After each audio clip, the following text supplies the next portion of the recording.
Good afternoon, everyone. Good evening. Welcome to the Enterprising Women 2.0 launch event. Many thanks for joining us this evening. We got a couple of exciting sessions scheduled for you for the next 2 hours. And we are super thrilled that we're able to run this program for the second time.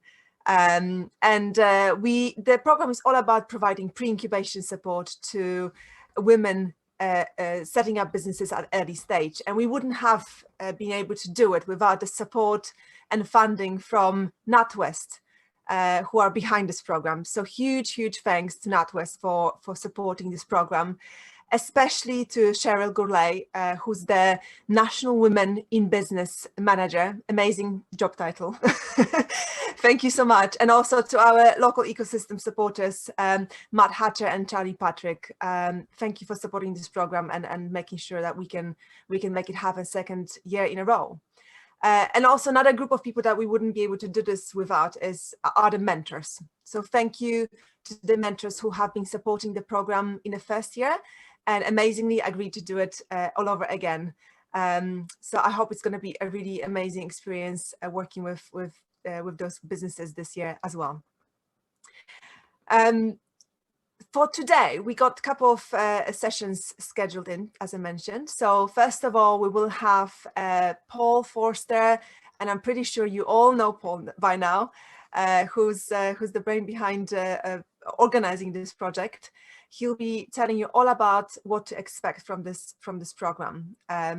And there will also be an opportunity to ask questions. So if you do have any questions that still haven't been answered about it, I'm sure Paul's presentation will shed a light on a lot of it. But then please post the questions in the chat and we can answer them as we go then after Paul's presentation. And after the presentation, we will have a panel discussion with 3 amazing women entrepreneurs. And I'm really excited about it. I'll be chairing the discussion, so I really look forward to having that group conversation. And again, there will be opportunity to ask questions to the panelists, and you can post them in the chat and we'll read them out afterwards. We have an opportunity for our guests to answer those questions. And then towards the end, we will have a networking session. So this is always really fun in a virtual format. We will go into breakout rooms, and we have a couple of minutes in each room to have a chat with each other. And we aim to wrap up by 7 p.m. You'll find all about the Enterprising Women 2.0 throughout the next 2 hours. But I assume that if you're here, you are interested in the program. So if you haven't applied yet, we would strongly encourage you to apply after this event. The deadline is 8th of May, so there's still a little bit more time. Of course, we'll be happy to answer any of the questions. And also, no, that's it. That's all I wanted to say about it. And finally, we're doing a lot of social media to promote this event. So if you are tweeting or if you are sharing any posts on LinkedIn, please use the hashtag Enterprising Women when you post, and we can help to then spread the word even more. So that's just a couple of information to get us going. And now I will hand over to Paul to share more information about the program. Hi everybody, I'm Paul Forster. I'm Community Manager at SETsquared Bristol. Just a quick thumbs up just to check that you can hear me. Yes, thank you. So I'm going to share my screen and give you an exciting presentation. Basically, I wanted to talk you through what the background of the program was. So Alison Rose is the CEO of NatWest, and she conducted what was called the Alison Rose Review in 2019, which is specifically a review into female entrepreneurship in the UK. And out of that came the money that supported the first and this round of Enterprising Women. There's a lot of other great initiatives in there as well. I think we'll be sharing that on Twitter at some point in the next few days. But have a look for it yourself, because there's a lot of great stuff in there, especially around actually investing real money into women and getting investors to make the boards more gender specific so that they can really close that gap when it comes to investing in women. So SETsquared have amazing amounts of experience in growing businesses. SETsquared's been doing it for about 18 years, which is a very long time. And I think at the moment we have got 80 companies that we're currently incubating. In terms of our commitment to equality, diversity and inclusion, along with this program, we also have done a lot of auditing and changing of our marketing and language to encourage women and people of colour to take up our membership in order to get them to grow, because we realise that the tech world can quite often be a very kind of white old man kind of space. So we want to try and shake that up a little bit, which is one of the reasons why we are doing this. And I appreciate, as a white man, saying that is a bit strange, but that's just how it works. The first cohort that we had was started in 2019, but finished at the end of 2020. We had 16 people finish, although there's only 18 places on the cohort. I thought, considering we had a global pandemic and a lockdown, the fact that we had 16 companies finish, I was really pleased with. And I wanted to just give you a little headline figure that I thought was extremely exciting, is that of those 16, they had a projected revenue of £1,300,000. So that's the collective last time. So hopefully we will have just as successful cohort this time. No pressure though, obviously, but that's just some nice things to share. So an overview of the program. One of the main tenets will be these workshops. So it's 3 full days and will be led by one of our entrepreneurs in residence who've got 40+ years experience of growing businesses. They led these workshops last year as well, so they understand what it is to be an early stage entrepreneur, and they've both been very good at understanding what it is to be a woman entrepreneur as well. In terms of managing and keeping control, that's mainly around the initial setting up of your business. So for those really early stage people that might not have incorporated yet what they have to think about, business planning and market identification is exactly as you would expect it to be. But it's really important for you to kind of get that going before you start to ramp up your actual revenue generation. However, then our last one will be on funding your business. And that will be around getting investment, it will be around getting grant funding, it will be around getting sales, because obviously that's ideally what you really want to be doing in the first place. So as I will continue to say through this process, it's high impact, low engagement. So those 3 full day workshops are the only actual things that you have to do on the program that we expect of you. But the more you engage, as I will continue to show, the better you will be off in terms of your business. So you have access to SETsquared's in residencies, which are pivotal to the members that we have in SETsquared, and this is something that you will also have access to as members of the cohort of Enterprising Women 2. So we have a lawyer, a marketer, financial director, IP specialist, journalist. They're all in regularly, either once a week or once every couple of weeks. You can get an hour with them every time they're in, excuse me, to discuss things that you might normally have to pick up a phone call and pay some money to, instead of having to spend, I don't know, £200,000 on a call with a lawyer. You can do that for free. We are matching you holistically with a mentor. So we currently have, I think, 18 mentors, so perfectly matched. And we look at their backgrounds, their skills, and what they want in a mentee. And then we sort of look to you in terms of what you need to develop with and what you're looking for in a mentor, and we match you together. All those are women mentors, and the majority of them are either entrepreneurs or business leaders. So they will understand your plight and be able to help you. Thank you to those of you that are here. It's great to have you back. So you'll also have a relationship with me. So typically I'll speak to you at least twice, but probably a lot more than that. That'll be around coaching, guidance, looking at the actual business proposition that you have, figuring out how viable that is, and then also getting you access to the kind of the right people to talk to so that you can figure out what you need in the future.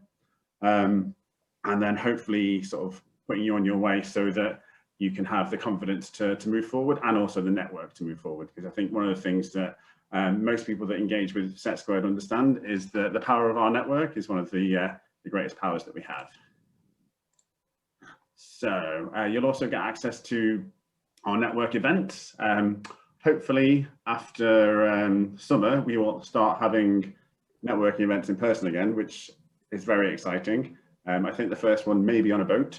And you'll also have access to our flagship Tech Expo event this summer, which will be virtual.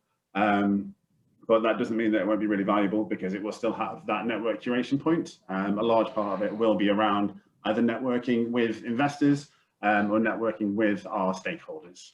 So do have a look at that when you are ready. So the final part of the program is that you will have a little demo day. So you'll have sort of a stand where you can either have your product or a demo, or just some time to talk to people. And then we will also have you pitching to a small audience if we are lucky, so that you can tell people what your business is doing. We will record your pitch and we'll do you a little interview on the day so that you can use that and help with marketing in the future. And we'll set up a campaign afterwards through the SETsquared marketing channels to make sure that all the people in our networks know what your business is doing, so that they can potentially help you and generate some good leads for you in the future.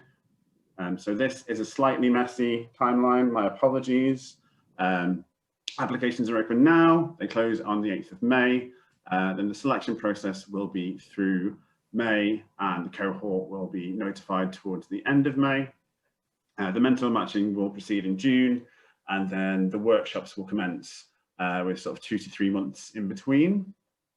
And then there will be the demo day at the end. In terms of what we are looking for, we're looking for any woman with an early stage business idea. If it's a monetizable hobby or side project, that's great, because we're making, a lot of people won't be working on this full time. It'll be something that they're doing because they want to become an entrepreneur, where they're having to work full time at the same time, which we completely understand. And usually it'll be a business with little or no revenue, because the earlier stage of the business, the less likely it is that you will have made any money. So if you're looking for actual support and you need support, then that is something that is really useful to us, because if you don't want support, then why would you be here? We want you to be able to either grow your business or incorporate in the next year. That's a tenet of the program. And obviously wanting to be part of a cohort of women entrepreneurs, which is something that's really exciting. I know that a lot of the cohort of last year are still in touch and they still work together, they collaborate. So just having that network of sort of supportive people that are all peers is really, really valuable as well. The criteria isn't necessarily very scant. So you've got to be over 18. You must identify as a woman, and that's trans and non-binary inclusive, and you must be a resident of the UK. But I think that stipulates that the business needs to be registered in the UK.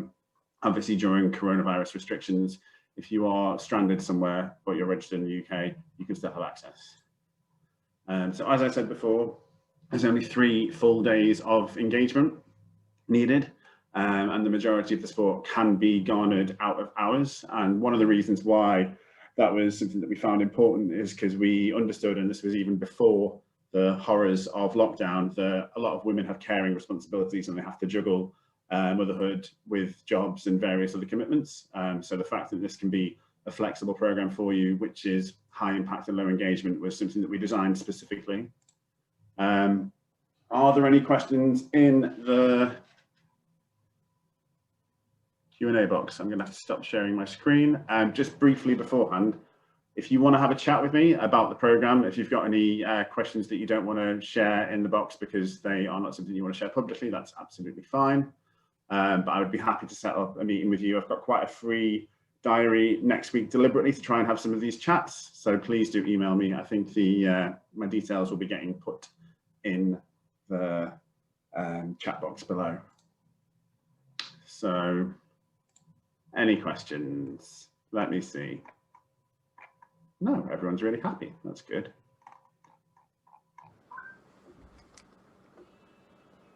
So if, oh, there we go. That looks like a question. A question? No, that is sharing BCohCo's data, which is also excellent. Thank you, Vic. And if we haven't got any questions for me, then we can proceed with the panel. And I'm sure you'll have some questions for them after they've had their rousing talk. So thank you very much. And if you want to speak to me, like I said, please do reach out. I'd be happy to talk. Thank you very much, Paul. That was really insightful and got so many benefits of being part of this program. So I do hope that that has encouraged many of you to apply. But also what we hope will inspire you even more is today's panel. We got 3 amazing panelists, and I am delighted that 2 of them that you can see on the screen, Katie and Mel, are actually graduates of the Enterprising Women 1.0. So we'll hear more about that, and also Sarah, who's a SETsquared member. So what we'll do to kick off is actually we'll do a round of introductions. I'll ask each one of the speakers here to introduce themselves fully. Tell us, please, a little bit more about your background and about your business. So let's get started with Sarah, please. Hi, so yeah, my name's Sarah Bolt. I'm the CEO and founder of Forth. Forth is a digital health tech company which gives people data about the biological status of their body. And we do this through collecting samples, small blood samples at home, which they then send off for analysis. And we educate people about how to improve through a digital health platform. We've been SETsquared members since 2016. That's when we had our first beta platform. We've been through 2 investment raises so far. So the first investment raise we did in 2017 was crowdfunding. We went on Crowdcube. And then we raised again in 2019. And that was a mix of angels, and we had our first institution come on board. We went to start and kicked off a 3rd raise in February 2020.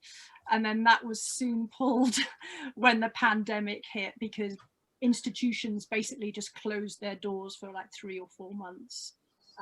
So yeah, that's what we're all about. Fantastic. Thank you. Well, I hope you'll be able to restart that fundraising journey. But we'd love to hear more. We're already on it. We're in the midst of closing our 3rd raise now, so it's good. Amazing. Well done. Thank you, Sarah. Katie, could you please introduce yourself and your background, please? Oh, you're on mute. It's that first 5 seconds of energy that's completely wasted on the mute. Okay, so my name is Katie Donovan-Adekanmbi, and I am an inclusion and cohesion specialist and founder of BCohCo. And at BCohCo, our ultimate goal is to support organisations to build cohesive communities. Okay, so build inclusive cultures that reflect the customers and clients and communities that they serve. And we do this with a learning development program called DICE, which is an acronym for Diversity, Inclusion, Cohesion and Equality. I've got a 15-year background in building sustainable communities. That's what I've done. I've cultivated a career in doing so. That's been very multifaceted in its nature. So I've managed and delivered programs for local authorities, developed programs for local authorities, managed multi-agency and multi-steering group teams, and delivered on health and well-being and community engagement out in the community. During which time I was always pulled into social justice strands, and it's actually what I feel really, really passionate about as well. I really, really enjoyed that type of work and found myself doing it all the time, you know, voluntarily as well in my personal life. So it got to a point where I thought, well, maybe I need to turn this into something more permanent, you know, more purpose driven, that's kind of underpins my values and principles.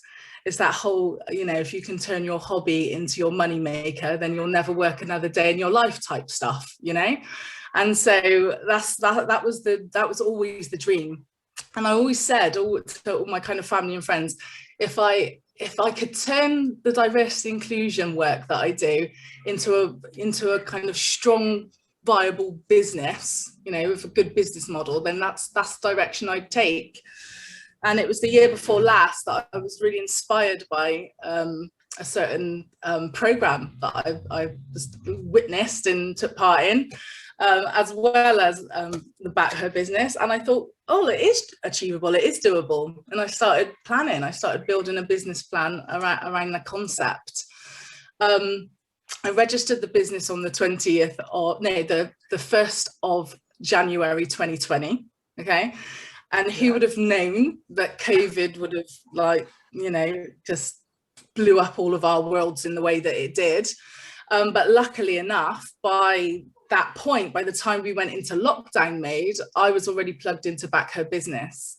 And so for me, it was a real safety net in that I was a new business. I didn't really know what the future held. And all of a sudden I had this amazing group of women and all this support, and we were all kind of supporting and championing each other, really, really weird and uncertain times. So yeah, a little bit about me, and I'm looking forward to getting to know you a little bit more and answering any questions that you have. Lovely, thank you very much, Katie. And just for the benefit of listeners, BCohCo Business was the initial name of the program, which was then rebranded Enterprising Women. So it's still the same program that Katie's been on. Wonderful, thank you very much. Mel, could you please introduce yourself and your business as well? Sure. Hi everyone, it's lovely to be here to see lots of the wonderful women who are joining and hopefully joining for the next cohort. So my company is Gritty Talent. I founded it similar to Katie. We started operating about 8 weeks before the pandemic hit. So it's a media, tech and talent company. My background's in TV production. So 18 months ago, I thought I was a TV producer. Turns out I'm now a tech entrepreneur. So that's exciting. My life changed a lot. How that happened, it was, and I'll talk probably a bit more about this later, but it was born of the frustration I felt in my profession. I was making lots of TV programs all around the world, and I was really noticing on and off screen the lack of diversity and inclusion when it came to who was making programs, who was making decisions, and who was on camera. And it was kind of by accident, really. I started running Bristol's TED Talks, TEDx Bristol, and I by stealth found a way to do it. And I started to talk to tech entrepreneurs and form this kind of seed in my head of, well, maybe I could solve this problem using technology. And even though I don't code, I'm good at finding people to help me. So there's going to be a way to do it. So my company was born from trying to marry up a big problem that the TV and film sector have with inclusive tech and AI to try and plug those gaps. So in the last 6 months, we've kind of gone, I'd say kind of zero to hero, really, because it was just me. I've now got 17 members. We were lucky enough and skilled enough, I should say, to get an Innovate UK grant. We got an 100k grant last autumn, which meant that we could fast track the building of our MVP, which is this talent matching app, which I am really happy to say was approved by Apple yesterday. So it's actually on the Apple store, so you can download it. And thank you for this platform. I was hoping it was launched a few weeks ago, but Apple, as I've now found out, take a while to approve you. So that'll be one of my lessons that I can definitely pass on for people building apps. So in a nutshell, we've only been operating as a tech company for the last 6 months, but being part of the Enterprising Women scheme has really helped me plug into some of those knowledge gaps I've had, both in terms of tech, finance, legal. So it's been a real helter-skelter journey, but I'd encourage anyone who's got an idea and got a passion for something to go for it. And hopefully this session will help you have that confidence to go for it, even if, like me, you've never coded in your life, but you want to design tech. Wonderful, and congratulations on launching on the App Store and also Innovate UK grant. It's no small feat to secure a grant. So well done. Fantastic backgrounds. I mean, it's lovely to hear. You know, Mel, in your case, business was born out of frustration. Katie, in your case, it was hobby and something you were passionate about. Sarah, what was your journey of entrepreneurship, and how was your business idea born? Oh, you're on mute as well. Remember to do that. my background is largely in marketing, and then 13 years ago I had this desire to switch from the job that and the sector I was currently in, and at that time I was a new product development manager for Dyson, and I decided I was going to work in health. So I went back, did a master's in behavior change, and then started doing work for the NHS on behavior change campaigns, and then actually became a strategist, a marketing strategist for private healthcare companies. And that's how I started getting into healthcare. And it started kind of with a passion for something. I really wanted to work in an area. And whilst I was working in that area, I was doing a lot of scoping. And this was around about 2013, 2014. And it was really when it was at the infancy of digital health. Digital health is not that old. And in 2014, Fitbit launched their first wristband tracker in the UK, and I absolutely loved it. I loved how they'd taken a kind of quite an old solution, but made it very digital and fed into people's appetite for data about their own body. And I thought, wow, this is amazing. But I want more. I want more information about kind of the status of my health and how I can remain in good health. And that just started it. That was an idea in 2014. I was working full time. I had 2 young kids, so it kept in an idea in my mind for a couple of years. And then I brought on board a tech with me as a co-founder, and we had our first beta platform in 2016. But it was really hard to get initial investment. It was really, really tough. And that was because people kept saying to me, but a service like yours doesn't exist. And I was like, yes, I know, that's the point. You know, it's going to exist. This is what the trends are in the market. And I would just say that as a word of caution to people, is that don't always believe what people tell you. They might be experienced in a business and they might have been successful in their business, but that doesn't mean that what they tell you applies to your business. And we kept getting knocked back. And so eventually we just said, right, we're just going to go out to the public and go crowdfund instead and let the public decide if we've got a viable business or not. And that's what we did. And that enabled us to kind of launch off, get off the ground in 2017. It's very different now because COVID has changed the outlook of everyone. And so a service like ours now, people are like, well, of course you'd want to do that. But 5 years ago, it was really, really hard because investors who are largely white, middle-aged men might not have the same perspective or outlook on the world as you. Or the market that you're operating in. So it can be tough. Absolutely. And I'm glad that the public has validated your ideas so early on, enabling you to go ahead. That's brilliant. Tell me now a bit more about the moment of actually starting up your business. So, you know, we've heard about your journey or how you got to the idea and your entrepreneurial experiences. But what actually made you kind of go ahead with it and set it up, and you know, based on your practical experiences, what would be then advice to the audience here on what to do when they're starting up? Let's start with Katie. This is an interesting one because I'm a bit of a perfectionist, and so I had to really go on a journey of being a bit kinder to myself as to kind of what was, you know, of a good enough quality to take to market. Because my business is very much rooted in intellectual property, you know, you're putting a lot of yourself out there in terms of, you know, your kind of personal kind of drivers and values and principles. So it's, you know, I felt very naked, psychologically naked at the beginning. But you know, with COVID exacerbating inequalities in the way that it did, the demand came thick and fast for what I was doing.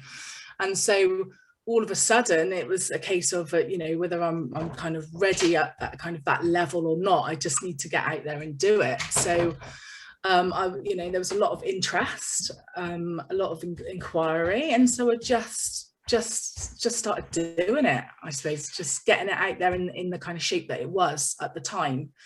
And ever since, it's been a process of just kind of perfecting it. So I've got an online program that I kind of built as a prerequisite for any programs that you attend, and I've just completed the second version of that now, and I look back on the first version and I'm like, oh no, but you know, it suited, it was fit for purpose in that moment, but you know, the kind of the aesthetics of it, if you like, you know, it's just not, they're just not great, but we've kind of refreshed it and revamped it, and it's good to go again. So I think it's being kind to yourself. It doesn't need to be perfect, and it's a, you know, it's an evolution. You know, you're continually kind of growing and perfecting your art. So yeah, that's a really good advice. That's wonderful, thank you. Mel, what about you? Your starting point and advice to others? Yeah, so I think my starting, the moment where I thought I have to do this, actually I think it was COVID that pushed me, because I'd been playing around with lots of versions of what it could be, and I've been playing it safe. So I've been thinking, oh, I'll do a bit of mentoring, a bit of networking, a bit of coaching over here. I'll do a bit of research of the tech, but I won't do too much tech yet because I'm not a techie. And I'd kind of put some barriers up for myself. When COVID happened, I had everything that was on my business plan apart from the tech fell away. I actually remember one of our early sessions when we were talking about business plans, and I literally went, I'm going to rip mine up because my plan was based on people in a room and filming and networking and videos, and at that point you couldn't do any of the people-based things. So I just had to go, what one thread of my business plan might still hold, and it was creating smart, inclusive tech.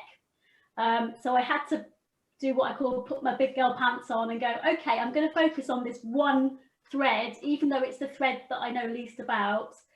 So I think my advice would be not to be afraid of stepping out of that comfort zone, because even though I didn't know a lot about designing technology, very quickly I was able to find people who did. And people were really willing to help me. And when I asked them questions, you know, when I asked for help, it came back in spades. So I think it kind of echoes Katie's point, but it's about not being afraid, you know, that you don't know everything about the thing you want to do before you start. Because when you start, that's actually when the real learning begins. And even now, my product is so different to the thing that I designed 5 months ago, because I've had so many chats with people in the business and they've just told me stuff that I didn't think about.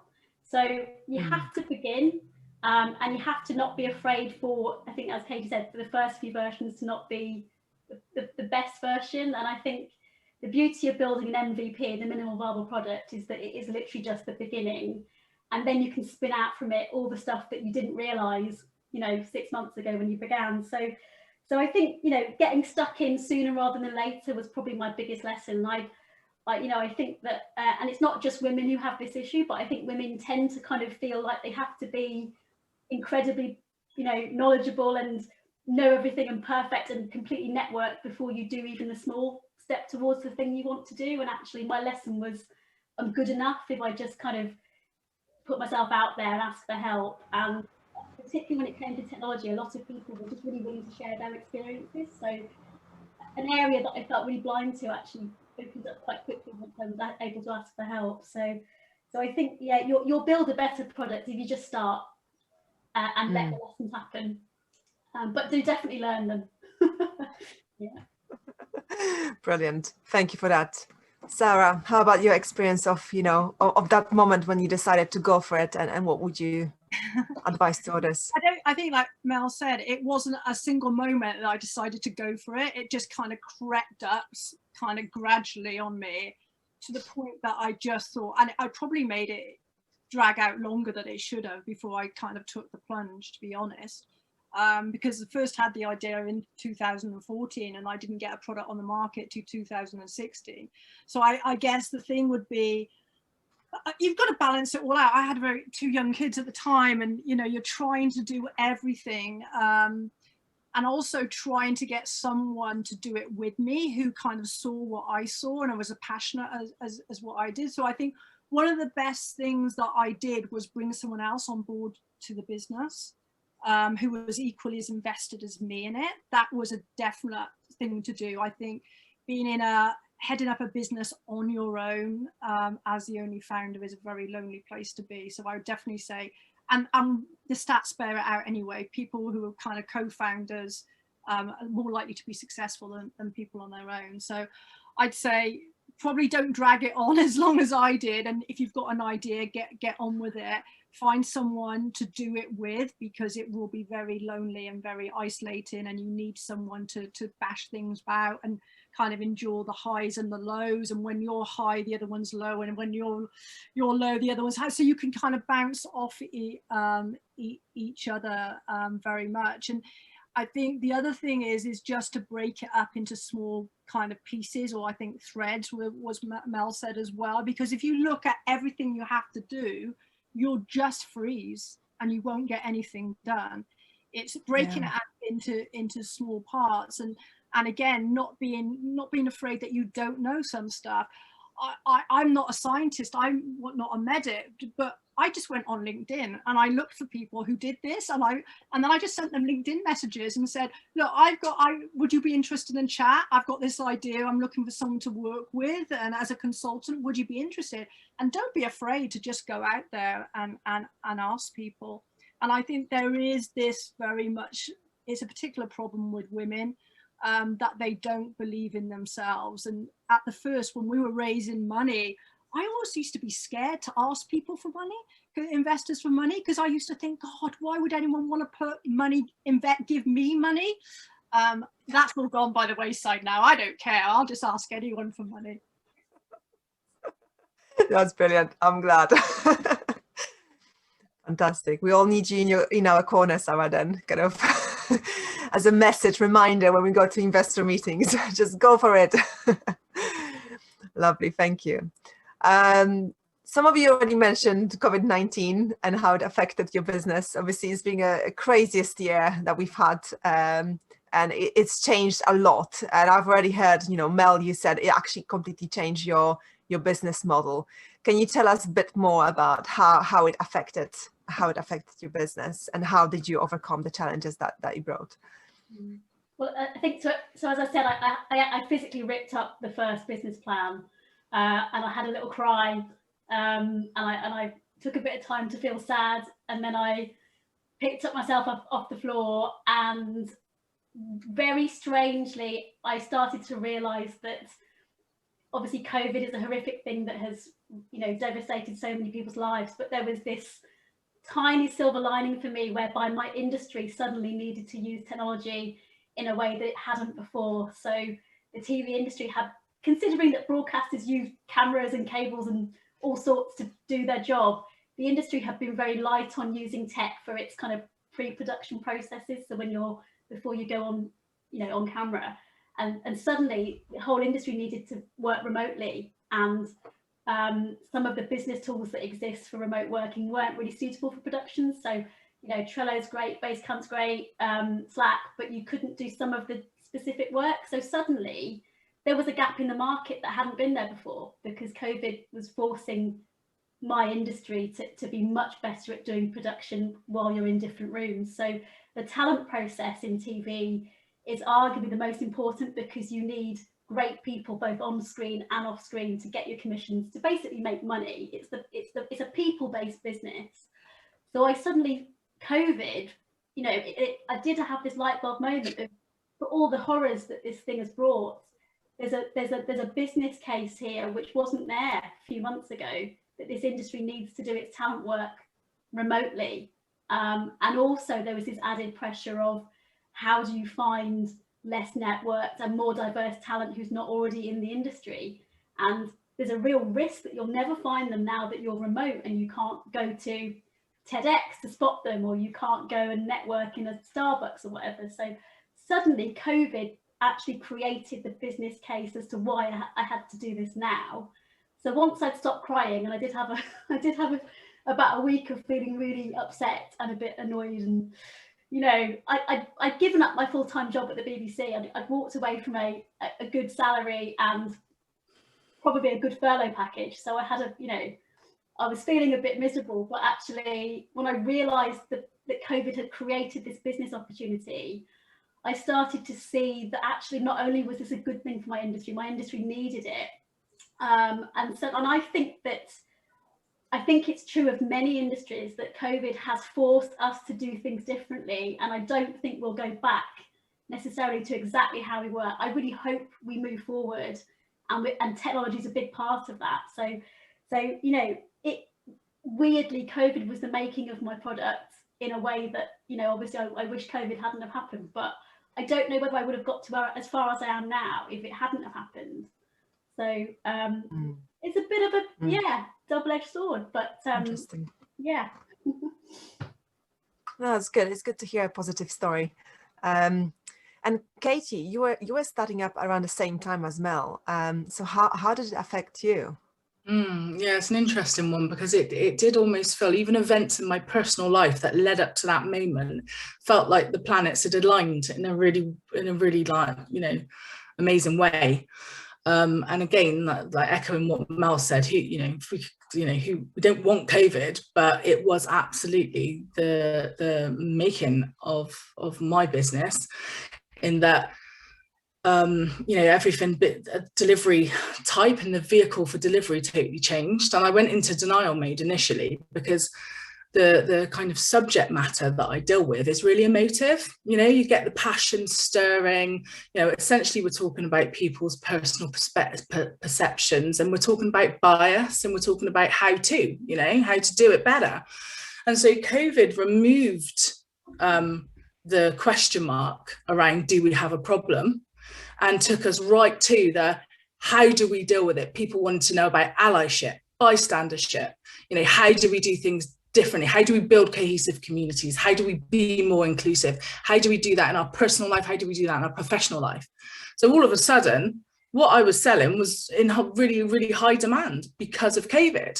And then businesses were looking to use their, you know, CPD budgets, continued professional development budgets, and, you know, staff had the time or at home and were able to do it. Expenses, businesses were saving on expenses in terms of travel, you know, so all of a sudden there was budgets available for this stuff as well.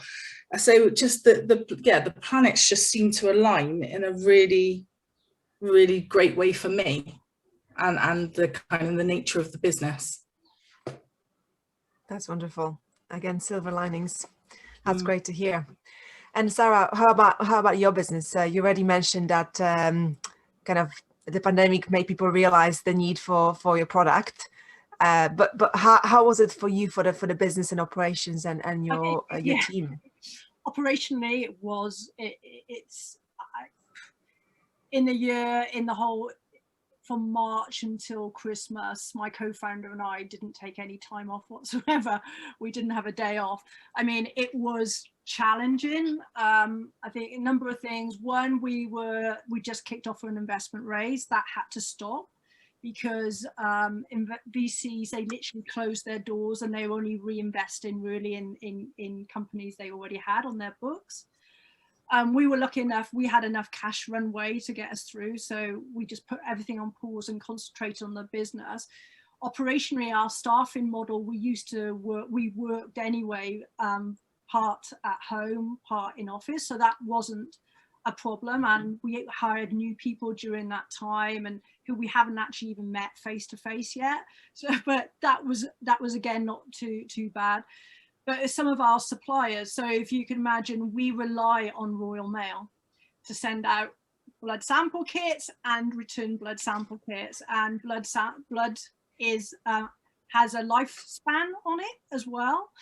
So it was very, very painful. I mean, luckily, because the government then started to work on testing through the post office had to set up priority post boxes, which we were then able to use, because if someone took one of our packages into a post office, they were getting turned away from postal staff saying, I'm not I'm not touching that package, it's a biological sample. So it was really challenging. We also had government agencies like the MHRA changing guidelines overnight, which caused us massive problems. So we're still recovering from it in terms of our Trustpilot rating, but our Trustpilot rating fell from 4.8 to 4.2 virtually overnight. We had every member of the team on customer services when an MHRA made a certain decision on something. It was absolutely, I can say I had one of the worst, probably the first week in June was probably the worst week of my entire working life. So it has been challenges, but you know, your customers are often your harshest critics. But you just pick yourself up and you get on with it, and you look at what the opportunities are and how you get yourself out of it. So for us, we were like, okay, reputational damage and all these companies coming to market to customers offering services like ours. Let's step ahead of them in quality. So let's go for ISO accreditation. So we spent the last part of 2020 getting ISO accredited. And then we kind of, in terms of speed, we just absorbed costs of extra postage and costs on our business, so we could get things to our customers fast. And then we ended up saying sorry a lot, because we hadn't done anything wrong, but customers, basically people were scared and they were stressed, and they needed to take it out on someone. So we just absorbed some of that on their behalf. But it was tough, but at the same time, it's in the market that I operate, it's advanced our market by about 5 years, we estimate, because now that you will be pushed to find any person in the UK who doesn't now understand that you can collect a biological sample at home and send it away for analysis. It would have taken us millions of pounds in advertising to make the whole nation aware of that. Yes, absolutely. I'm just amazed, Sarah. You've gone through so much, so many challenges, and yet still got this positive outlook. So that is fantastic. Thank you for sharing that story. At the end of the day, the future for the business is better. We grew, our financial year was 100% up on the year before. So ultimately, it's been good for us, but it was challenging living it day in, day out. Yeah, amazing. Well done on such amazing growth. Incredible. Fab. I'm really curious to hear about how, as I mentioned, Katie and Mel, you were part of the Enterprising Women program last year. I'd love to hear from you about how it helped your business and to get you to where you are now, and later hear from Sarah about how SETsquared in general supported Forth as well. Katie, could you go first, please? Yeah, sure. So for me, when I think about how I benefited, on reflection, I think the networking was just immense. So again, it was just a really weird time. Generally, to have just started a business could be, if you think about March, when I think the program started around March time, the future just looked a bit bleak. And so there's this being plugged into this group of fabulous women, talented, skilled, knowledgeable, was incredibly helpful.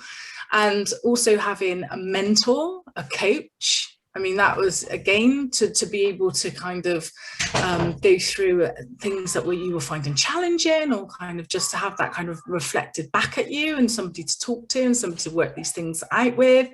The introductions that took place, if people didn't have the answers for you, they probably knew somebody that did. And that was pretty incredible too. Paul mentioned in the presentation, the clinics with specialist professionals that really helped in terms of legal advice as well for us. So yeah, it was. I felt held, I think. Did you do that on purpose? So yeah, it was. In that, for me, I'm a people's person anyway, so I think I was just able to kind of thrive and just continue to do me in really unusual circumstances.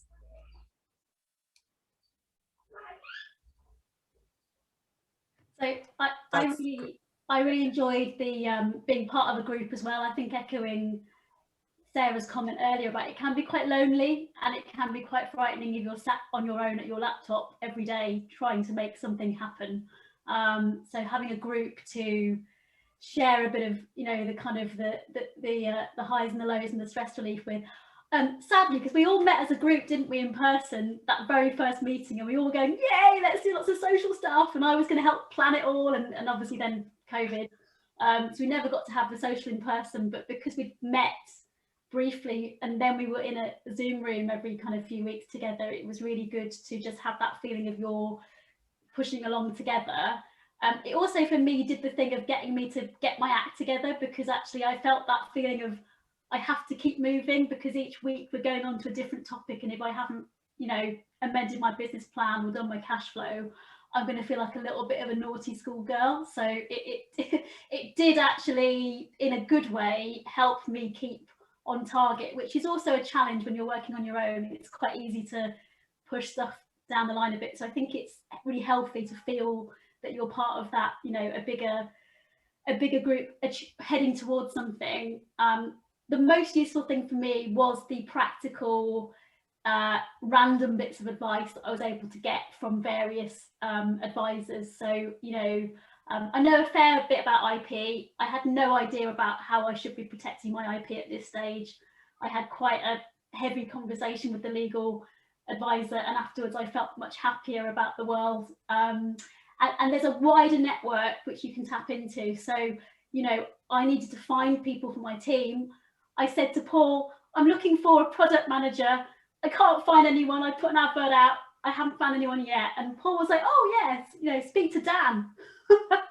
And I found through SETsquared my now fantastic product manager, who has really steered the ship and helped us get it, you know, the product kind of designed really well and on time. So I think that for me, the network and the specialist expertise within the group is stuff that I probably would have spent weeks trying to find on my own. So so it was a real, you know, time saver, plus kind of helping you keep networked in, and just the confidence it gave me that, you know, when we all got together, we all kind of went, yeah, I'm having a tough time too, yeah, you know, I'm behind on my cash flow, you know, we'd all share it, and it just felt okay that, you know, you weren't on your own. And I think that's really important as a founder and during a pandemic or whatever phase we go into next. That's wonderful. Thank you. Sarah, what about your journey of being with SETsquared and support you received? Yeah, I think it definitely helped us to focus. And I think when we first joined SETsquared, we didn't really understand what our journey could be and where we could take the company. So it really opened our eyes to that, because we hadn't really contemplated investment and didn't really know much about investment. So it really opened our eyes to, well, this whole investment world out there, which is, if you don't know anything about it, is a pretty daunting place. So it really helped us to focus on that and what kind of questions we would be asked and what kind of answers we needed to come up with in order to become an investable company. So it was that on the one hand, and I think the other real value of somewhere like SETsquared or this program is connecting with people who are at the same stage as you, because your business will go through different stages and you want to connect with people who are at that stage where you are. So I think it was really helpful that we were there talking to other people who were at the same stage as us, who kind of, oh God, didn't know where to go for investment and how they were going to ask for it, and were worried about where they were going to get their cash from and how to build their teams. And so that, I think it really helps networking with other people, and also, of course, kind of having all your mentors there as well to be able to talk through your problems with, because your friends and families do get fed up after a while with you kind of talking about it all the time, but you want to talk to it about people who know what you're going through and all have been through that themselves and discuss it with them. Thank you. No, that is all very important. We're just heads up to our audience that we're coming to the close of the panel discussion, and there's an opportunity to ask questions to the panelists. So if you have any questions, please do post them in the chat. And if not, I'll have more questions, so I can just keep going. But just wanted to emphasize that the Enterprising Women program is open to any kind of businesses. So any idea you have that you'd like to turn into a business, we can consider as part of this program. What we found last year is that out of 18 businesses that gone through the program, several of them then carried on and join the SETsquared incubator. But I just wanted to clarify, SETsquared incubator may not be right for everyone because it is focused on technology and science companies. But there are other places where we can signpost for support if your business is not the right fit. Before I move on to the questions from the audience, just a final question from me. What would you say to the women in the audience considering applying for this program? Perhaps those that are maybe still not sure whether it's the right thing for them. Katie. I mean, ultimately, it's do it, isn't it? I mean, that's what I'm going to say is do it. And I've been sat here knowing this question's coming, thinking, well, I could tell him about when that happened, and I could tell him about when that happened, or when that happened and I was in tears. But because there's just been so many moments in the last year that have been almost kind of miraculous at times, and it almost thought and felt like it was impossible to even ever be in that moment. So yeah, just do it and enjoy the adventure. Really enjoy the adventure, because I think once one door opens, that's it. They just keep opening. If you go for it, just take every opportunity as it comes, because I do believe that the next one takes longer to come around if you don't. So take it when it comes. Absolutely. Thank you, Katie. Mel, what would you say? Yeah, just go for it. You've got nothing to lose. I think if you, like me, are worried that your idea, your business plan isn't fully formed enough, or your idea isn't clear enough, I'd say that actually joining something like this will really help you get your idea to a much better place. Your plans will only be enriched by sharing it, with a wider group of people. You will learn stuff from other people's experiences. I'm a firm believer that none of us ever do our best work alone. Collaboration is the thing that makes stuff really good. So I think by joining a group, and being on a journey with fellow female founders, FFFs, it can only be an enriching process, and you might make some fantastic friends, and you just don't know what opportunities might come as a result of it. So I think it's about not being afraid if you don't feel quite ready, and just putting it on the table and seeing what happens. Lovely, thank you. Thank you very much. I got some questions now from the audience, so let me just read out a few. The first one, I suppose that's mostly targeted at Mel and Katie and your experiences from the program. What was the most significant aha moment that you got from the program? Something that you will always remember happening. I've got an answer, Mel. I have got an answer for this one, and it probably might not even seem too significant to everybody else, but for me, I've come from a social scientist background, so I'm very much rooted in social services and community development and people, and so SETsquared, obviously being rooted in tech, brought me into another world, a community that see the world and workforce in a very different way, very different way. And so from that, it opened up another world for me, and that was unexpected. That was unexpected. Mine was it's a financial aha. It was understanding that it's okay to get into debt. So I've been brought up to think that debt is bad. You shouldn't owe money, and actually one of the modules we did, we looked at debt capital effectively. Who can you borrow from to get stuff going? And it completely changed my understanding of how I can use other people's money. So I think that just little nuggets that are enablers. So I've taken one of the bounce back loans. I've taken money from WECA because I'm like, well, actually, these are all bits of the jigsaw that are going to help me do on the ground the thing that I need to do now, and I will make the money back. So I think understanding debt and money was it kind of blew my mind. And then the other thing, I don't know whether SETsquared will like me saying this, is that you don't have to go for equity and investment straight away. So I think I felt under pressure to go, oh, quick, I need to do my seed round, I need to get lots of investors in. Through the process, I realised, no, I'm good. I can get my innovation grant, I can get my sales pipeline, and then I can go for seed funding when I feel ready. So I think that being part of the cohort, it just opened me up to those conversations about when was the right timing. And I think that I hadn't appreciated before then that I had flexible options, and I should make decisions based on what's right for my company, not what everyone else was doing. So yeah, Paul looks like he didn't disapprove of that, so that's fine. But yeah, you don't have to necessarily go for seed investment straight away, was the learning that I had. No, that is actually absolutely true. I think it's just a stereotype of a startup, but actually when you look at our statistics, only 50% of startups within SETsquared go for funding. The rest grow organically. So it's equally common. Thank you. We got such amazing questions flowing now, and now I'm going to struggle to choose which ones to address. A great question from Kate. Thank you for this. So how do you decide how to describe or name your brand? And how important was it for you to get that identity right? Sarah, I'd like to bring you on that.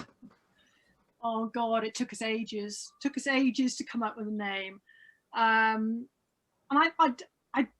I think it's important for yourself because you want to call it something, you want to name it. And we eventually settled on the name Fourth.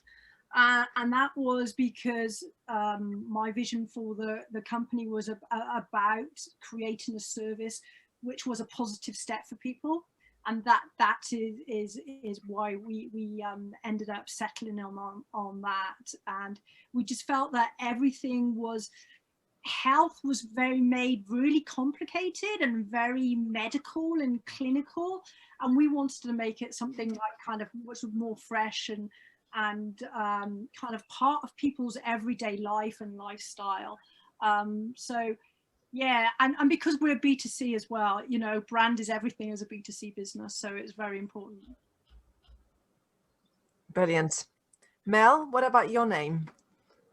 Well, my name came from the company that I thought I was running for a different reason. So my original company name was Gritty Pearl, which came from the phrase no grit, no pearl, i.e. you've got to kind of polish something a bit before it really shines. It's that idea of nurturing, the kind of untapped talent. So when I thought we were doing like mentoring and workshops and stuff, it was called Gritty Pearl. And then I realized it's a good name, but actually for the tech, I needed it to kind of just say more about what it was doing. And what it's doing is connecting creative talent to the industry, but I wanted to keep the word gritty, so I kept it. So I just put talent and gritty together.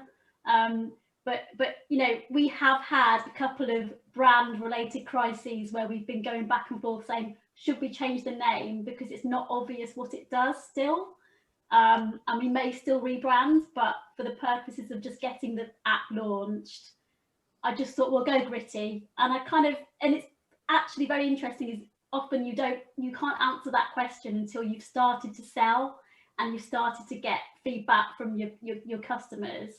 And so far, the talent, the people that we're working with to onboard onto the app, they like being gritty. They're kind of like, yeah, I'm gritty. And then the TV industry may be a little bit confused by what it is, but the word talent helps them understand. So I feel like it's a continuous process, and we may change it. And if anyone's got any better ideas, let me know.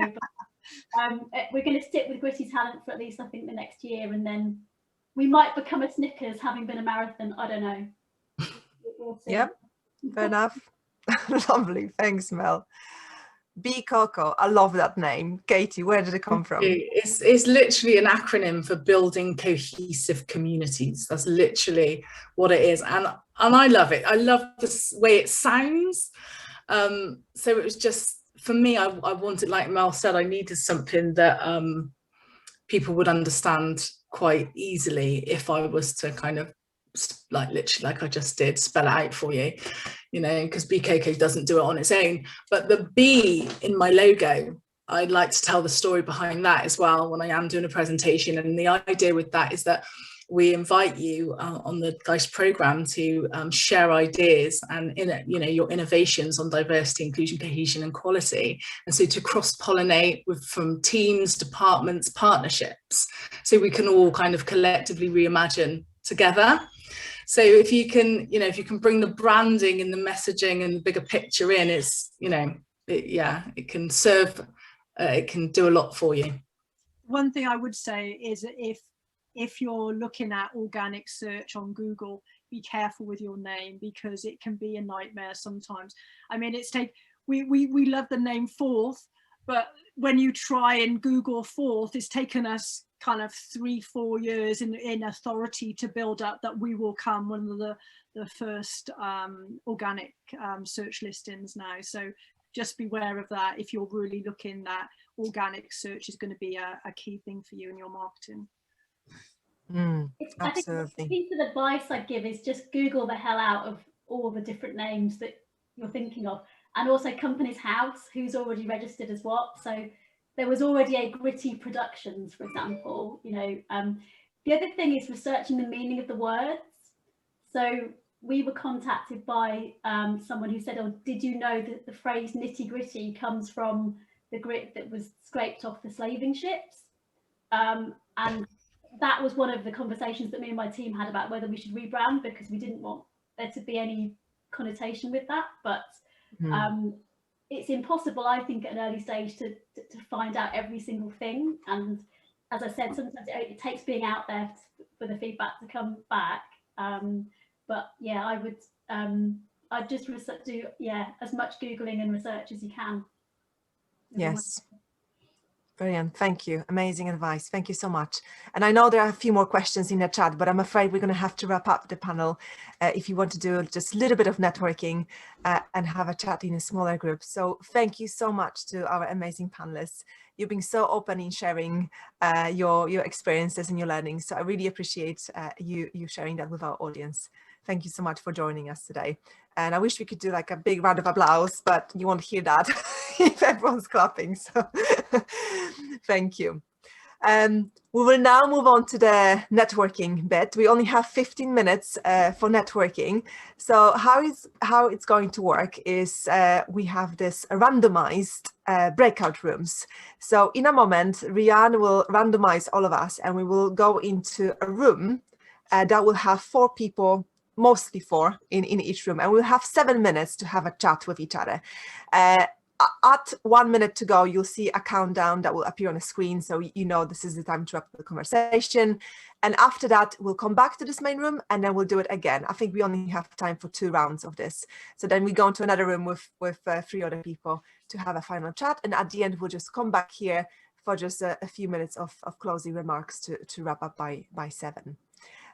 So let's do it. I hope you enjoyed that very short networking session, and I just feel like now I'd like to do it more.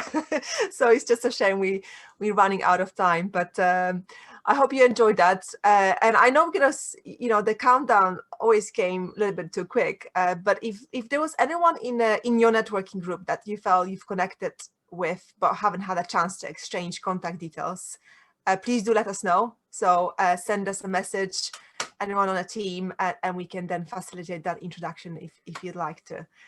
So hope you enjoyed this evening as much as we did. I think it was really wonderful, great panel discussion. I really enjoyed speaking with our panelists and learning from their experiences. I hope you got something out of this, and I hope they inspired you to apply for the program if you haven't done that already. If you are interested in applying and you know, have seriously been convinced by all of this, then please fill out the application form. We're sharing the link to that in a chat, but also we'll be doing a follow-up email with the link. So please make sure you do that by 8th of May. This is the deadline. Obviously, before the deadline, we'll continue promoting this initiative and sharing it. So if you are tweeting or using any other social media channels, please use the hashtag #EnterprisingWomen to help us spread the word. And finally, I would like to thank once again to NatWest for continuing to fund this program. We think it's a fantastic initiative, and it just helps to inspire even more women to go into their own businesses.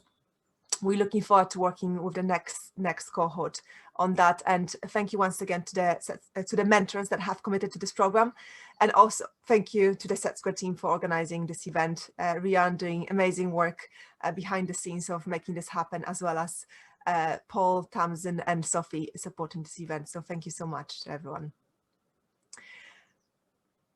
And that's it. Look forward to receiving your applications and hopefully see you at the next SETsquared event. Take care. Have a great rest of the evening. Bye.